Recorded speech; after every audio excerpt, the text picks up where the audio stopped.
Recker. Hey Nick, how you doing? Good. How are you?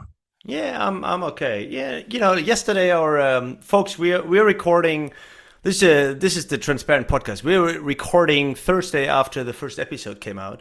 And yeah, as you know, we always put it on Twitter and LinkedIn and stuff like that. So we saw immediately people picked it up, our episodes on journals, and they basically disagreed with Hmm. what we said. Oh We were no. being nice. Nick, we were being nice. We said, look, we love this part about that journal and we love this part about this other journal. And I thought two things. I mean, first of all, there's a lot of journals we didn't talk about. Yeah, some old and new ones. So just give you one example. Back in the day when I started, one big name was the Journal of Computer Information Systems, JCIS. Okay. I don't No even one know seems that to one. Yeah. exactly. So no one seems that was a thing back then, and no one seems to be talking about that anymore. I don't even know what happened to that journal. Anyway, so that I we could talk about journals forever. But the other thing that I thought was more interesting, I said, look, I've made very good experience with JIS and other journals and so forth, and we talked a little bit about how journals really are editors. Yeah. And then got a wealth of I got quite a few comments on Twitter saying, "Well, I had this horrible experience here. I've been waiting for my paper 9 months here. I was rejected in the fifth round there." So Yeah. there's always two sides to the story. I mean, So we so all they think it's the journal rejecting them or waiting for them or doing all this bad stuff, but it's not, right? It's the editor.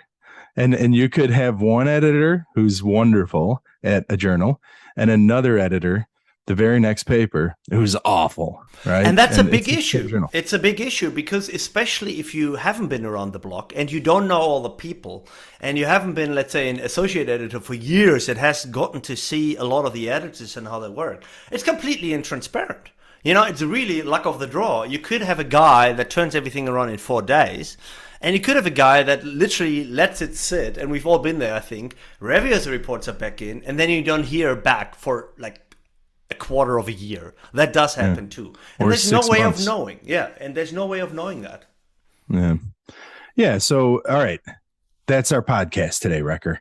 Oh Let's my God. discuss, let's discuss editors. Okay. Okay. So we're criticizing our friends here. Is that what you're saying? Yeah, well, let's just say what are the top 5 or 10 or whatever number of bad things an editor can do. And maybe we can finish up today saying how editors should behave. Clearly, like you and I behave, however that is. I'm not Yeah, we're exactly we're sure. we're, we're totally the best. Yeah. Are you? I'm not sure we're 100% aligned, so we should probably do that here at the end of the podcast. But let's start off with maybe we'll take turns. What do you think? I'll Okay. throw out one, then you throw out one. Let's throw out things that we The worst hate. things an editor can do. Well, and I'll just grab an easy one that you just threw out, and that is time. And I would say the number one worst thing an editor can do, and we've talked about this on the podcast in the past, and I frankly think it's an unethical uh, way of acting. And some of the old school people are just like, hey, people took time for my package. I can take time for others, and they think that this 6 month process is not criminal, right? If they take Yeah. too long. But I actually think it is. I think right now we're in a publish or perish frenzy. People's careers, young people's careers depend on this. And for you to sit on a paper for 3 months is crazy. It's absolutely crazy.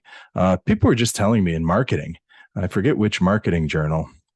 It might be the Academy of Marketing Sciences or something, where you get reviews in like 3 weeks, right? From the time you submit, they get the reviews, they get the editor, they get it back to you 3 weeks. Why can't we do that?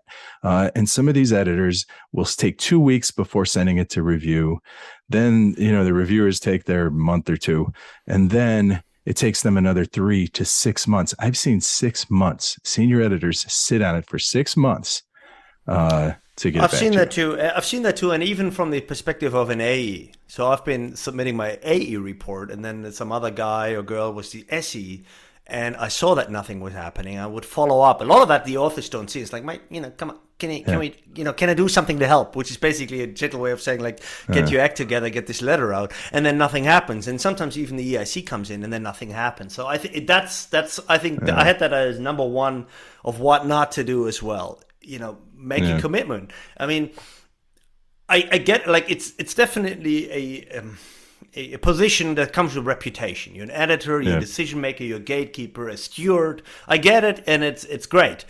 At the same time, if you can't commit to this role, then don't do it. And the commitment is a time thing. It's a timeliness thing. You got to commit. I think you got to commit to saying, if I have something on my desk, I'll action it over the next few days. That's an incoming paper. It's an incoming review package. It's an inquiry from an author.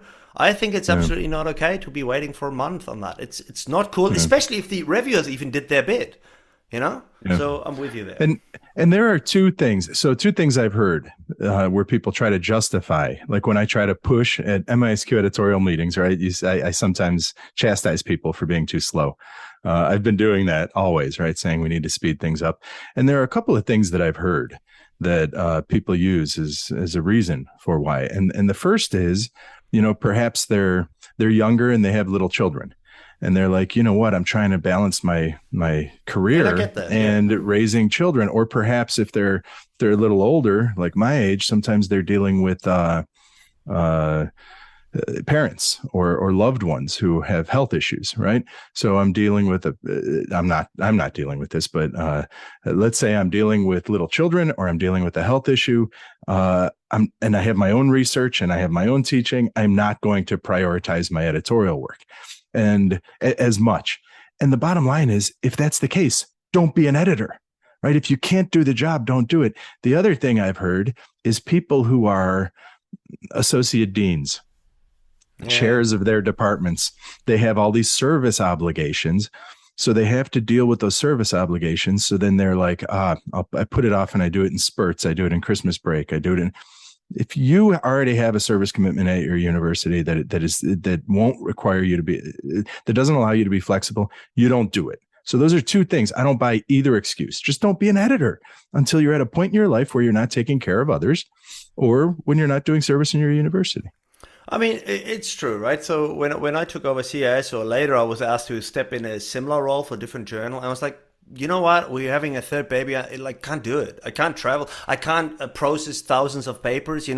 Some of these tasks come with huge volume, and that is a stage of life thing. I think it really is, and it doesn't matter. Like, there will be other people that will gladly step up into this role, so you don't have to do it. It comes with enough reputation and enough sort of benefits in terms of learning opportunities and so forth. It'll come back to you. No worries. They will ask you again, because we always need people that do voluntary service. And, if you can't do it, someone else will step up. Now, there is one little, I guess, asterisk we can put after this. And I think we might have mentioned it when we talked to our friend Laurie Wessel, because he's kind of taking care of his kids while having a career. And I think it's a situation that a lot of young women in particular are in, right? Where they have it. Now, you were a very active father, right? When my kids were little, I was an active father. But that's different than, in a lot of ways, when you're a woman, maybe a lot of things fall on you that maybe or if you're the primary caretaker, which I'm not, so I am not. So it's like, if you're a young woman and you can be a senior editor, but you are taking care of little kids, what do you do? And I can understand the temptation of being, well, I'm going to take it and I'm going to do it all. And, I get it. But if it's hurt in the way of your timeliness, one option may be to job share, right? What do you think about this? If, let's say I'm a young woman, I have little kids, but I want to achieve the status of saying being an associate editor or senior editor at a top journal. And the editor-in-chief comes to me and I go, listen, I'm dealing with little kids. I'd love this and I can do some of it, but I can't do the full load. Here's another person, and let's job share our senior editorship. And like, if I get a paper and I'm very busy, then my partner editor takes it. And then we kind of do this negotiation. What do you think about that? I think that's a good I like that very much. And I've done this, or I am doing this at the moment with special issues. Where that is a model where you can more flexibly do this, right? So, when we did our special issue, we actually shared editorial responsibility, a team of two. Comes with benefits, comes with challenges, right? Yeah. But, I'm doing this at the moment with two young women, Valerie and Janina. They both don't have huge editorial experience. One of them is a mother, so anyway, but we said, look, we do this together. Don't worry about it. We'll build up. We discuss things as a team. It'll be more time cumbersome. It'll take us longer, so to speak, internally. And then we do this at JIS, and Dorothy said, yeah, absolutely fine. You know, you don't have to have a great track record. If you say, like, look, we organize ourselves to get this done timely and sort of with the expertise and so forth, why not? And I think that's great, because now we will have 3 really well-trained editors at the end of that, you know? So I think it can be done, absolutely. So I'll give you my number one. Actually, that was my number one worst thing that people can do, editors can do. But another one, I don't know how to put it nicely. Let's put it this way. If an editor really is a reviewer, you know? If an editor is not an editor, but actually is just like a reviewer. And I hate that. Yeah. So sometimes you have editors come in, and what they do is they deflect their responsibility onto reviewers and just act like another reviewer. So you get editorial reports, and they're basically like, oh, you know, here's some concerns, here's a bunch of suggestions, I'm being developmental here, but really it's a review. Yeah, and what I would like to see is an author. So like, I don't want a fourth review. I wanted an editorial decision. Like, make a decision, make up your mind. Tell me in, tell me out, whatever. But don't be a reviewer. So what's the difference between a decision and just saying, hey, reviewer 1 says this, reviewer 2 says this, consider those, respond to them, and reply? Well, you get that a lot. I actually think you get that in other fields way more than our field, because our field, everyone feels like they have to be constructive. But like, I have a paper in an operations journal, and that's essentially their editorial process, is very light touch editor saying, you know, reviewer 1, reviewer 2 says these, just take care of them. Right. It's very focused on, hey, handle the reviewers.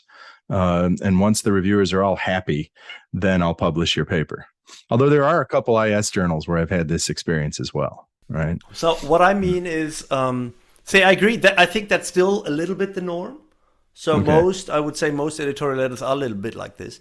And what I mean is, with being a decider, not a reviewer, is give me a clear path, make a very clear decision as early as possible. And I understand that may not be possible for certain genres, like in qualitative work. It's very difficult to do this in the first round, saying like, do these things and I'll publish your paper. But at some stage, you got to say, look, I want to publish this paper, because that's my job. I'm the editor. I will say, look, do these 4 things and I'll publish it. Instead of saying, do these 4 things and we'll reconsider it in the next round, do this again, because this is a game we can play ad infinitum, right? So make decisions, show commitment. I love that. So you're actually mixing up 2 things here, right? So let's parse them. The first is how they deal with reviewers. And I think that's just weak editorship, right? It's the idea that reviewers are making all the decisions. I'm just summarizing them. And I think there's a major dysfunction that comes from this. And I'll sum it up in 2 words: turn reviewer.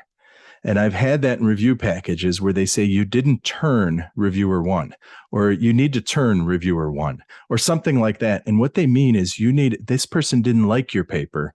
You need to get them to like your paper, this reviewer, or else I'm not going to publish it, or the associate editor or something like that. And here's my experience. Very rarely does anyone turn, because no paper is perfect. You can always reject it based on some grounds, and even vague grounds, like it's not interesting, you know, and in one way or another, anything we're saying has already been said by somebody, right? So you can always reject papers based on those things. Now, I need you to turn this reviewer, and then they slough it off. They let the reviews, right? They let the reviews. Is that a German word, schluff? No, but I love it. Sounds like I don't even know what it means, but it sounds wonderful. I'm going to use it. Give it off to them in a very, I guess, crude way. I don't know, but so they slough it off to the reviewers, their own, and that's the decision making side, right? They don't realize that their job as an editor, and they are there to bring in papers, edit them, and publish them. That's their job, right? It's not the reviewer's job. The reviewer's job is to give them advice, right? And I hate the vote counting. I hate the, you have to turn this reviewer, show some intestinal fortitude and you know what? You can spot this attitude. I mean, these are all attitude and mindset things. How do I approach my job as an editor, right? But you can spot them in the language. As you said, like words like turn this reviewer. You have to convince this one. Yeah, you have to pay particular attention to reviewer three's blah. Yeah, and of course these editorial letters, mind you, they're very often at the A level, sort of. We had 3 reviewers. Reviewer 1's recommendation was this. Reviewer 2's recommendation was this other thing, and then this my view is in line with theirs or something. Yeah. So I think this already shows that you're being a summarizer or something, but you're not being an editor at this point. Yeah, the editor would actually say, look, reviewer 2 says this, but, and I agree with this part, this other part, I think you should pay attention to, give them a response, but this is the key. And that's the second part of what you said. So the first is the review, but the second I'm going to call the rock. Okay. And this is that never ending process and there's an old story, I guess, where someone asked someone else for a rock. Have you ever heard this story? And when they said they brought him a rock, the king, I guess, said, well, no, not that rock. Bring me another rock. So they went away, got another rock. How about this rock? And then, no, not that rock. And then they just kept doing this forever, right? Bring me a rock, right? That's what they do a lot. And I actually got this recently in a review package. We had a figure and the editor basically said, ooh, you need to do a better figure. Right. Well, that's the best figure we clearly came up with. I know what he means. Like, I'm really sorry. Now that you said this, I'm totally going to do it better one. I don't like my figure now. Could you give me a little detail? Like, what's wrong with my figure? What do you want in the better? Just do better. That whole idea of do better is like, bring me a rock. You have to do better. Yeah, okay. Now I get the metaphor, but it's nice. Do a better review. Okay. How's this review? Because clearly the first review I did was the literature review was the best I could do. Or I have this sometimes with qualitative data. They say, I want a richer view into your data. Okay, which assertion of mine did you not buy that you want us to show more evidence for? Because we can give you the trail of evidence, and we thought we gave you the trail of evidence for all our assertions. But if there's a particular one that you think we have a weak trail of evidence, tell us, and we'll give you the path of how we came to that. But it's more of just a very blanket, do more, right? And then the do more, do better, is really annoying. Right. And so is that your number 2 worst thing that editors can do? The do more, the give me a rock thing, bring me a rock. Right. It's the do better. And then what happens when they do that is you end up with these, and I guess it's the other side of what you were saying, instead of a clear, if this, then that, the commitment that you were talking about, right? If the editor would just give you clear instructions, which is, listen, your image needs to do A, B, and C. I'll work with you on it, something like that. This is how it must be better. Your literature review needs to be better in this way, right? So give them the path, give them criteria. That's what good editors do, right? They actually actively give a path to publication instead of just bring me a rock, right? Okay, so the number 2 bad thing that I have, and same with number 1, I'm really still feeling very, very strongly about these worst things. Like, this is really high up on my list, is overusing reviewers.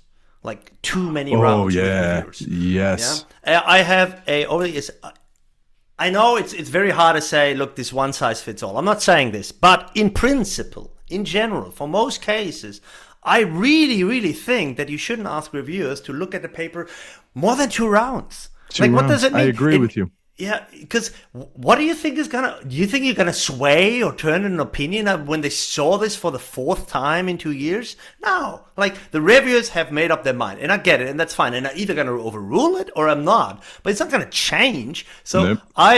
Whenever possible, after round 2, I'm not involving them again, even after major revision. I'm like, okay, fine. I know what they're going to say. I know what they like or dislike. Now, either I see something that I can publish here or I don't, but I'm not going to send it out.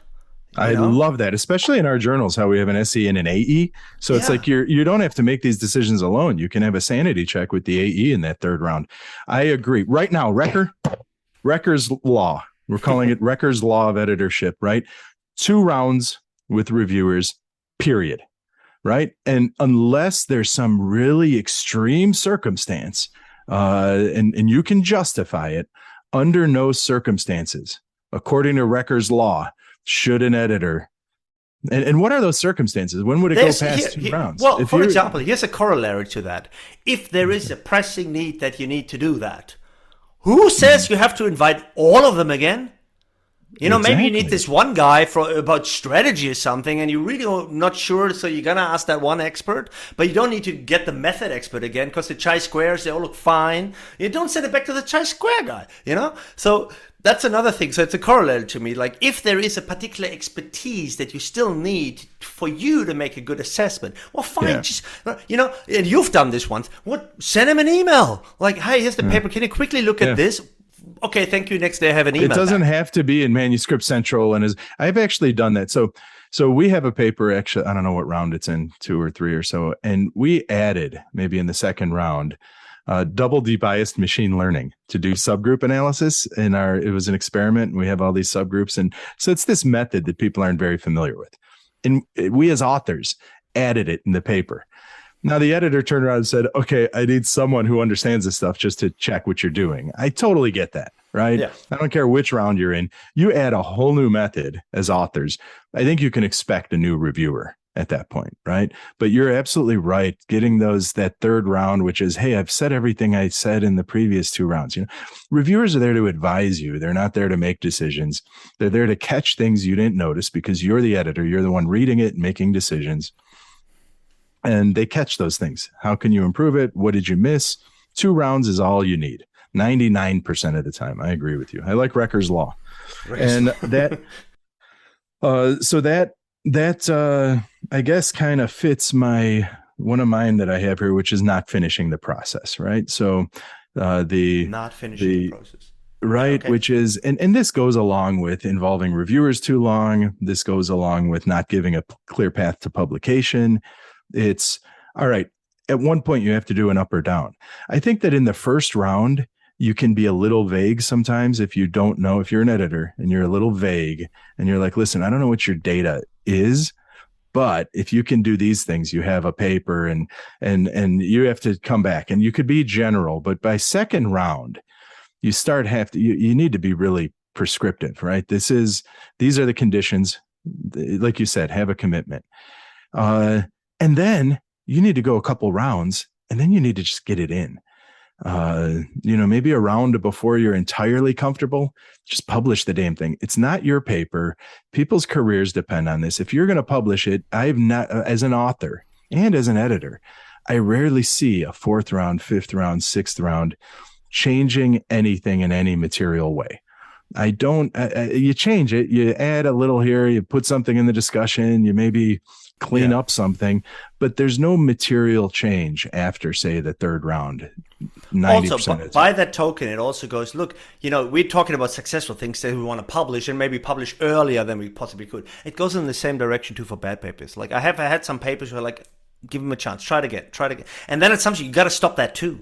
You can't just give authors like, that's not it, but maybe this other way and this other way. You can do this once, fine. But that too, you need to stop as an editor going into round 2 or 3 or something. You got to say, look, guys, reviewers, if you're still uncertain, let me know. Then we have to stop this process. Andrew was always really, really good at this. Like when I was in AE with Andrew as SE, sometimes I was like, that's not it, but maybe this other way. He said, can't do it, Jan. We got to tell them we can't go on like this. We can't have 3rd round where we're really uncertain about what to do with this paper. Then we need to stop the process. And that's just how it is. It's true. It's a good point. Yeah, I agree. Andrew is kind of my role model with these things. And that's why I think he became editor-in-chief of MISQ, because those of us who worked with him in the editorial process, right? Yeah. He was active. He made decisions. Timely. He was timely. He was a strong editor. He pushes his own view. It doesn't matter what you said as an AE or as a reviewer for that matter. So good on him. Yeah. So my number 3 things, I call it taking decisions out of the author's hand. And what I mean with this is editorial decision where something like, oh, look, we're in the 2nd round. This could potentially be revised, but I don't think you can do it. Or I don't think you can do it in a timely manner. Or I don't think you can do it, turn it around in the next round. Well, who are you to say that? Let the authors do this. So, and I had this a few times, for example, with theoretical papers, no data, simulation papers, context of special issues where you have, like, let's say 2-3 months. Well, who are you to say what an author team can or cannot do? Give it to them. If your criterion for saying I'm going to reject the paper is I don't think you can do it, That's a weak decision, right? So give it to them. I like that. And I'm at the bad end of this right now. So we got a theoretical paper we just got to reject in the second or third round, and I'm like, we can do this, like it's fine. We get the criticism, it's fair, but who are you to say that we can't do this? We can do this. We want to do this. Yeah. So we can turn this around 2 months. There's no data. We don't have to rerun stats. We don't have to get new data. It's just theory, just ideas. We can rewrite things in a month. No problem. Yeah. Yeah. But what's so funny is that's what happened with me with a conceptual paper, a special issue many years ago at one of our top journals. And they said, you're not going to be able to do everything you need to do for the special issue. So reject. And we even did a light appeal to the editors. We're like, really, we can do it? And they're like, no. So we don't know if that was an excuse. But then we sent it to Information and Organization. It got published very quickly. Dan Roby was very hands-on at that time. And like 3 months later, it was published. It won best paper in the field of IS. That's good. AIS at ISIS that year, right? So clearly we can turn it around. Yeah. So, and I get it why it's so difficult for editors. For example, I'm running a special issue for Strategic Entrepreneurship Journal in entrepreneurship, and we're handling one of the papers, a simulation paper. Yeah, and it is a very strict timeline. So and so many rounds, so and so many months per round. I get it. The reviewers themselves know of this, and they give you sort of review letters that said, "Oh, look, they would have to change a lot of things, like do this, do this, do this. That might be difficult." So you, as an editor, you get a lot of letters that are phrased this way. So it's kind of natural to sort of fall into the same trap. But again, as I said, look, it's a simulation. We ask them to rerun code, overnight or something, and then change the tables. Yeah, they can do it. So I've seen in our special issue, there were people who collected whole new data sets and everything in the time. In a month, absolutely. Yeah. So that's my number 3. So here's one of my issues, sending to review, right? When an editor gets, and we talked about this a little bit with journals, right? And when an editor gets a paper they know is crappy, reject it. And then they still send it to review. Now, one time, I'll tell you a story with my own when I was in AE, and this is when I stopped doing that. I was in AE, and I get this it wasn't a well-done paper. And I went to the SE, and I'm like, hey, I don't want to send this out. Let's just do a desk reject. And the SE actually said this. The SE was like, ooh, these are some well-known people. I think we need to at least give them the courtesy of a review. And I was starting as an AE. I didn't really know. So I sent it to people. One of the people I sent it to is someone I very much respect. And I got him to be an editor or a reviewer for this. The person's review maybe was a little bit unprofessional because they said I was reading that this problem. And then I stopped reading the paper because this is not, da-da-da. And I'm thinking, wait, I just wasted that reviewer's time. I knew it was bad.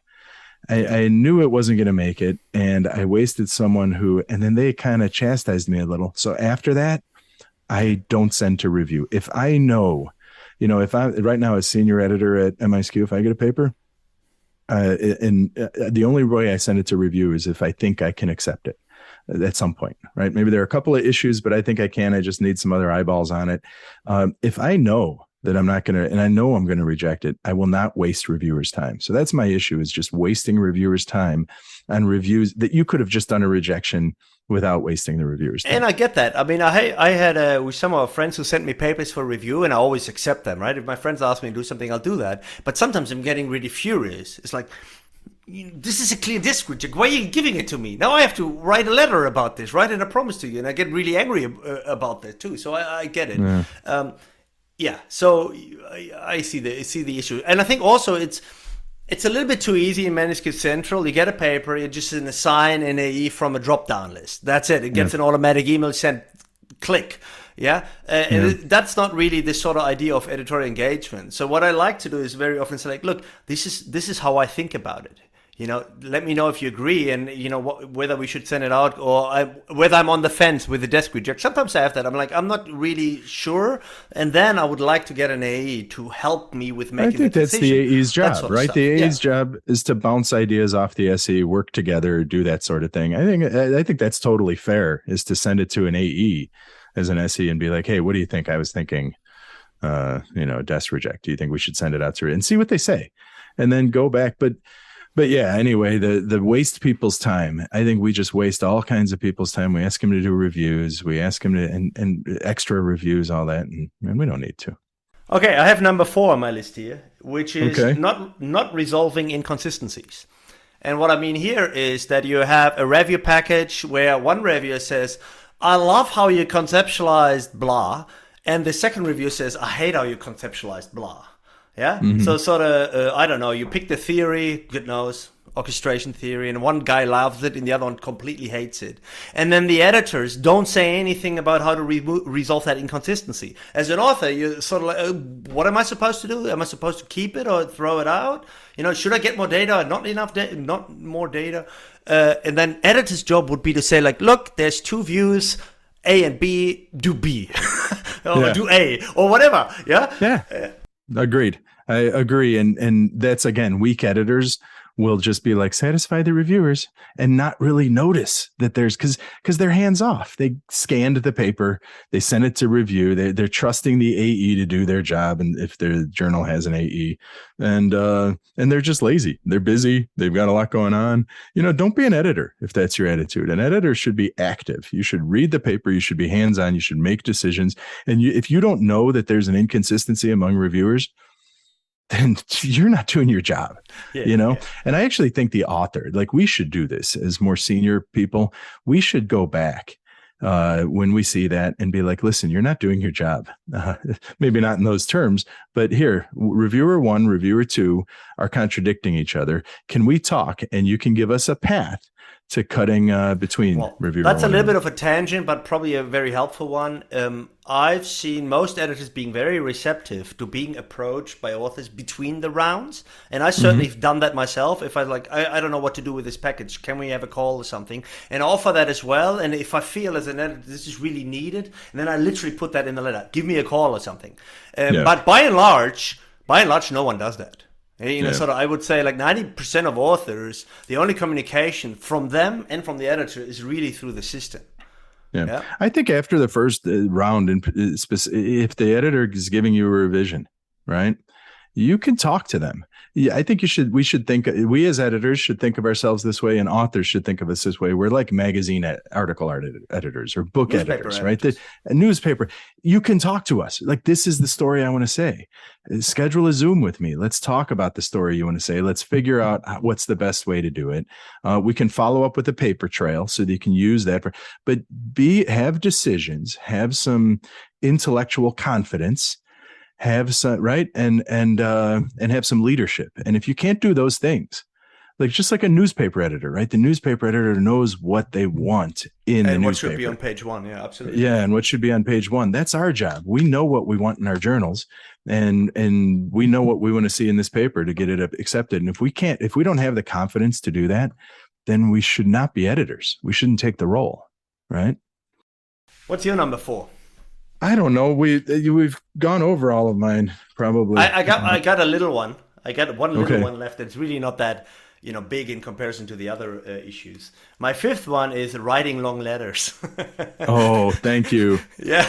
So, and I'm guilty of that as well. I think if I go back a couple of years, if I look at my decision letters, they were, they could hit 4 pages. Oh my goodness. And now I'm really trying to hit this 1-page mark, including a letterhead and stuff like that, and my signature, like really down to here's the 3 things. Yeah. Mine are getting shorter and shorter, and I do the same thing. 3 things. And then I do miscellaneous comments.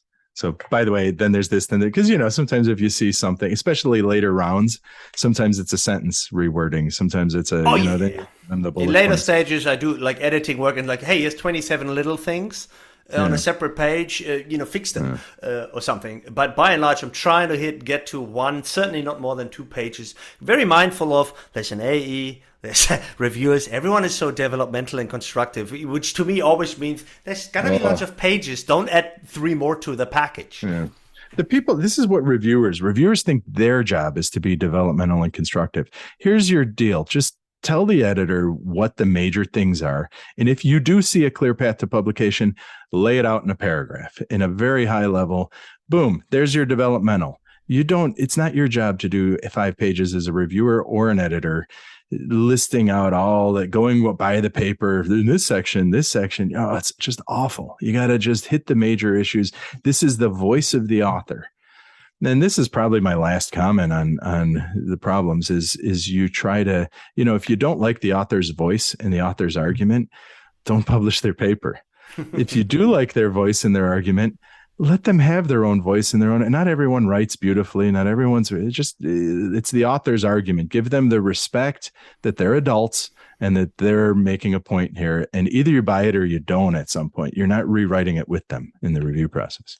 Okay, so I have two general topics I want to put here at the end of this session on editor. Like it sounds like we're being very critical of our colleagues and friends, and we're not. Yeah. Like we're talking about the role, and I think we're also talking about guidance and training for the role, which, to be honest, doesn't exist.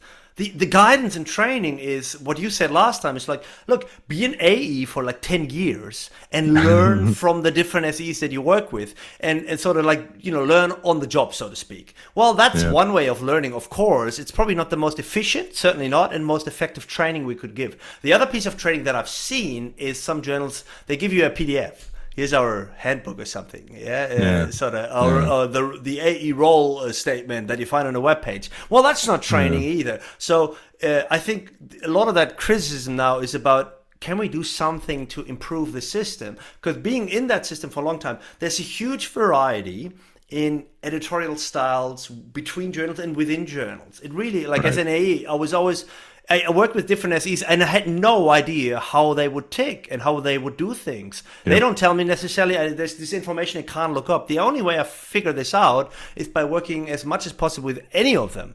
So there's just within group variance is ridiculously high. And I think a little bit more consistency would be good because it would make it more, predictable for authors, right? Yeah, no, exactly. I agree 100% that, in all fairness, MIS Quarterly with Arun, he started this and Andrew's continuing it, but a lot of other journals don't have this. So hopefully it trickles out and these better practices start taking root. There's a couple of things. I think part of it is everyone's too busy. Everyone has too many. All these editors have too many papers. All the reviewers have too many papers to review. I'm asked to do a review every other day, it seems, somewhere. And, the way we need to handle this is as editors is just lighten the load on everyone, move a little more quickly and desk reject things quicker. And then we don't use reviewers up and whatever. Well, A, that, but B also, I think the systems are very much geared towards only senior and old people that have been around the block, who have an established name, an established reputation, a track record of 10 papers published in this journal. You know that for some journals to become an editor, you have to have at least X papers in that journal. Just all of that just excludes a lot of really talented and probably really good editors that are around. The field is growing, which doesn't only mean that there's more papers. Yes, there are, and more reviews to be written. Yes, that's true. But there's also more really talented people on the globe that could step up, and it doesn't always have to be the same names. I mean, if I look around, there's always the same names. I can probably, without knowing them, I can probably pick people and tell you which boards they're on because it's always the same people. It's always the same 100 people out of a field of 3,000. All right, so that's a future. I think we're going to wrap this one up, Recker, but that's a future discussion, right? Because, it's tough because, you don't want it to be an old boys network, right, where it's the same people doing everything. But then at the same time, how do you kind of all agree on standards of quality and not only this, and as an author, the one thing I really love is one of the old boys gets a paper of mine. They're way nicer, they're way shorter, they're better editors, frankly. And of course it comes with experience and age and the fact that like you mentioned Rajiv Kohli, right? He's handled a couple of 100 papers over his life. He knows what to look for and stuff like that. Or Alan Lee, I had a paper edited by Alan Lee. He was a wonderful editor. He had always 2 points and said, do this, fine, boof, done. Yeah, so that is a thing. And we know that if you want to kill a paper, send it to a freshly minted assistant professor. From Europe. They're tough. Well, from Europe, if they're qualitative people just kill each other, right? But I think anywhere, by the time you get to, say, tenured, associate professor or whatever the equivalent is in the UK, right? I guess it's lecturer. You start with lecturer, then you go to reader, then Senior. professor, maybe Reader, maybe like exactly, reader. that's the one. Yep. So like a reader, once you get mid-career and up, that's when it starts moving towards, okay, now I'm going to have a good experience. When you go, the more junior you go, the more brutal they tend to be, right? Bad boys. The worst is the PhD students, right? Which is you get them, they're brutal, but they don't actually know what they're talking about. So they, with PhD students, you get one or two. Like if you're if you meet them, they wouldn't say anything bad whatsoever. They wouldn't dare. And if you get a review, like a blind review, it'll be the most horrible thing you've ever read. Yeah. So one more thing, just because I have here the new MISQ issue coming out, and there happens to be a paper where I was the editor on. And this is one of the, I don't know whether it's just me, but as an editor, I always feel a little bit like that's also my paper. And I'm just really happy and proud that it finally came out. This one is by Harris and Jeff Nickerson and Ann Marchik. Oh, yeah. The structure of design landscapes. I was the A wonderful. on that. Yeah. I loved it. And, this is one of the nice things of being an editor, that every now and then there's a paper. It's not my paper, absolutely not. But you're sort of a little bit proud. Can I feel a little bit proud that it's come out? And Not only that, Recker, I think you can put them on your CV. So I did this. Don't even laugh. Because I, over the years at ISR and MISQ as associate editor, and at JAIS, because I was a special issue editor for one of those special issues, senior editor, associate editor work, at the very end, I put the papers that I published as an editor. No, I've never heard of that. And it's an innovation I created because I figure I spent so much time on these. And for every one you publish, think of how many you don't publish, right? There's like a handful for each one and you know what? Let's get, and a number of people mentioned to me, that's really cool practice. I'm going to start doing that. That's really good. I like so that. A few people, so I have that actually on my CV. Every paper as an associate editor or senior editor that I published is there. So I just wanted to give a shout out to Harris, Jeff, and Ann, and like that was a great paper. It's such a nice idea. Design as a search process on landscapes. I love it. Loved it from the start. It is cool. Yeah, it's very Herb Simonian. Right? It is. It indeed. Yeah. Right, that was good. We get a lot of angry emails. We will, maybe. I don't know. No, I think we're doing that. We're helping the world understand what editors should be doing because no one has told them yet, and they're just taking the bad practices of previous generations. And it takes the two of us, to take on this responsibility and shoulder it. We're like superheroes. We're like academic superheroes, right? Yeah. Well, here on record, I didn't say that. Nick did. All righty. Right. That was good. Right. Talk to you soon. Later.